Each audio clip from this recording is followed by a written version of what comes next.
অন্ধকার কালো ছায়া গ্রাস করে নেয় চারুকে। ঘুমের মাঝেও যেন অনুভব করে কারো নিঃশ্বাস খুব জোরে জোরে পড়ছে ওর গলায়। কিছু একটা বিদঘুটে গন্ধ। কিছুক্ষণ পর শরীরে কারো স্পর্শ অনুভব করে চারু। গলায়, পেটে। ধীরে ধীরে নিঃশ্বাসের শব্দটা বাড়তে থাকে। স্পর্শগুলো ছড়িয়ে পড়ে ওর শরীরে, পেটে, পেট থেকে মুখে, নাকে। তীব্র একটা গন্ধে হঠাৎই চিৎকার করে ওঠে চারু। রুমটা শান্তই মনে হয় কিন্তু জানালার পর্দাগুলো উড়ছে। মাথাটা ঝিম মেরে যায় ওর। উঠে চারপাশটা দেখতে থাকে। কি যেন একটা কালো ছায়া জানালার পাশ ঘেঁষে সরে যায়। চারু চোখ বন্ধ করে ভাবতে থাকে। কলেজের ঘটে যাওয়া ঘটনাটা এখনো চারুর চোখে ভেসে ওঠে। চারুর শরীরে অদ্ভুত একটা অস্বস্তি হয়। অস্থির হয়ে পড়ে ও। মিহিরের রক্তমাখা হাতটা দেখে ওর শরীরটা শিউরে ওঠে। চারু দুই হাতের দুই আঙুল এক করে একটু সার্কেল করে মাথায় চেপে ধরে। প্রচণ্ড বেগে মাথায় চাপ সৃষ্টি করে। কিন্তু না, বলা সম্ভব না। মিহিরের মুখটা ওর চোখে ভাসছে। রক্ত দেখলে নিজেকে ঠিক রাখতে পারে না চারু। ওর শরীরের প্রতিটা শিরা উপশিরা শক্ত হয়ে ব্রাইট ব্লু কালার হয়ে যায়। চোখগুলো নীলবর্ণ হয়ে লাল বর্ণ ধারণ করে। দুহাতে মাথাটা চেপে ধরেও কমাতে পারে না এই অস্থিরতা। গলার লোকেরটা কেঁপে ওঠে ওর। দুহাত প্রসারিত করে উপরের দিকে তাকিয়ে জোরে দুহাতে সার্কেল বানিয়ে একটা নীল আভা সজোরে দেয়ালে মারে।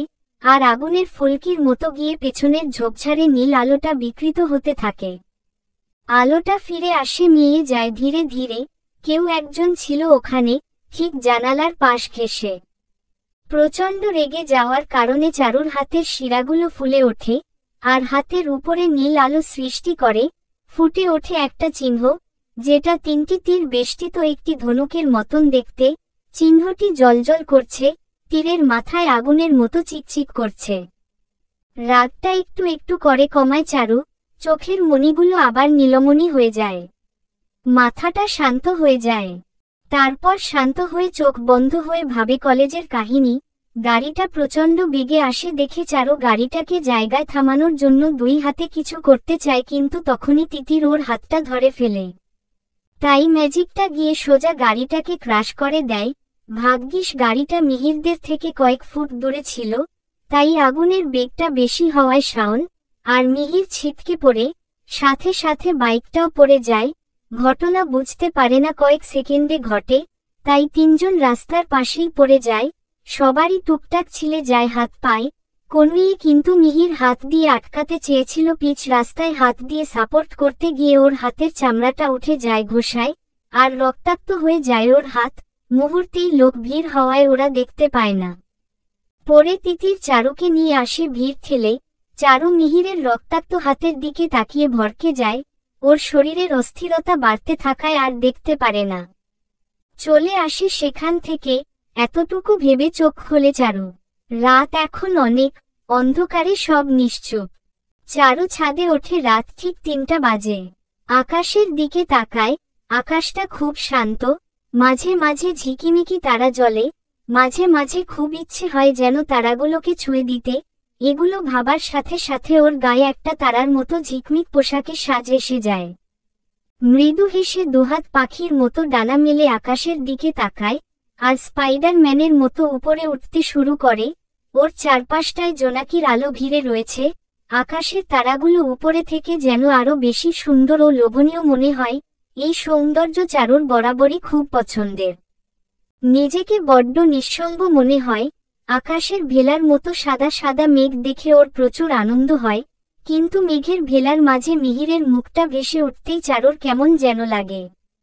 নিচে নেমে পড়ে, তারপর কিছুক্ষণ ছাদের এপাশ থেকে ওপাশ হাঁটে। তারপর মিষ্টি হেসে চোখ বন্ধ করতেই অন্ধকারে মিলিয়ে যায় চারু, যেন এতক্ষণ ভেবে এর কোন সুরহা পেল তেমনটাই। হাসপাতালের বেডে শুয়ে আছে মিহির।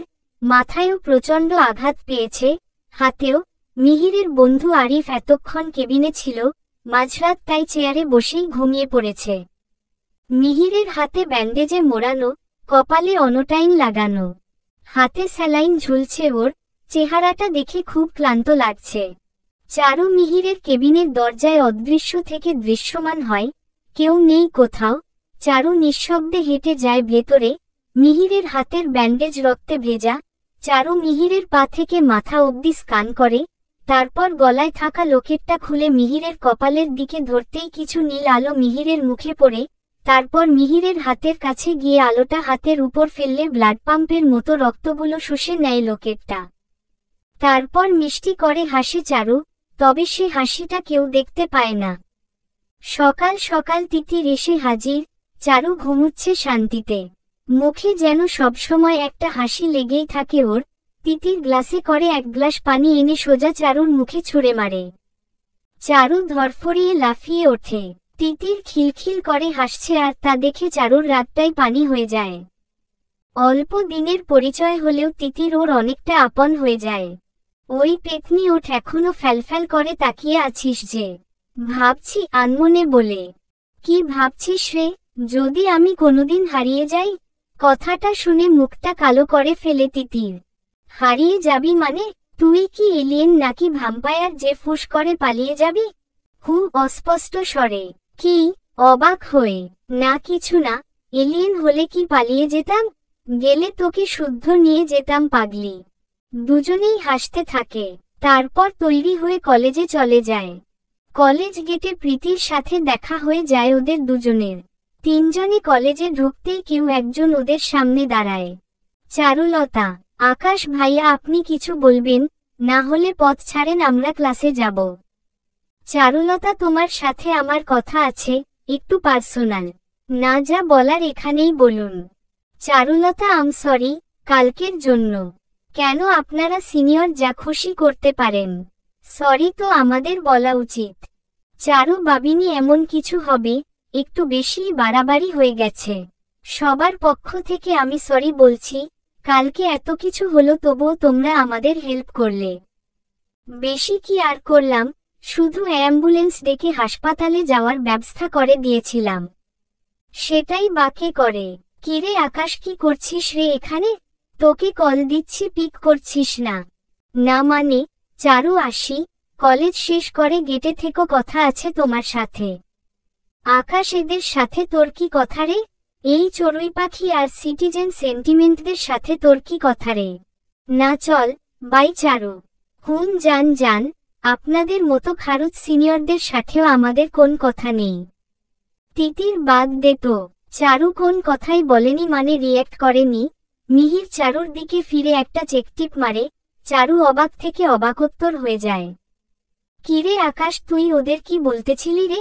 না কিছু না দোস্ত, ওরা কাল আমাদের অনেক হেল্প করছে তাই ধন্যবাদ দিতে গেছিলাম। কিন্তু তার আগে বল একদিনে তোর হাতের ব্যথা কি করে শেষ হয়ে গেল? ম্যাজিক জানিস নাকি? না রে, ডাক্তারটা খুব ভালো, মেবি ডাক্তারনি ছিল। দেখ মনে হয় যে আমি অ্যাক্সিডেন্ট করেছি। কোন স্পটে নেই অদ্ভুত না?